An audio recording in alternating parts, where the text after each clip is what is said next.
Bonjour, je m'appelle Sergio et voici mon CV. Qui sujet? Mon nom complet est Sergio Rodríguez Hernández, je suis colombien. J'ai 20 ans et j'habite à la ville de Bogotá, en la Colombie. Mes hobbies sont le football, les jeux vidéo et la lecture.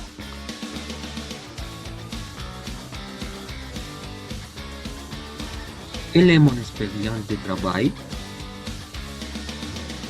J'ai travaillé en tant que centre d'appel pour la société Teleperformance. J'ai parlé en anglais et j'ai travaillé de mars 2019 à février 2020.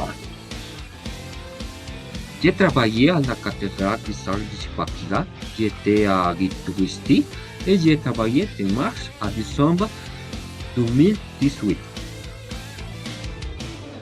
Je suis un professionnel de l'art moderne.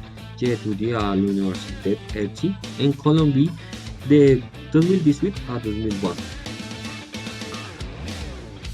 J'ai étudié l'anglais à l'Institut American School Web et j'ai suivi un cours sur les fondamentaux du marketing traditionnel et digital avec Nestlé. Je parle très bien l'allemand. J'ai un niveau B2 de français. Je parle parfaitement anglais et j'ai un niveau C1. Et l'espagnol est ma langue maternelle.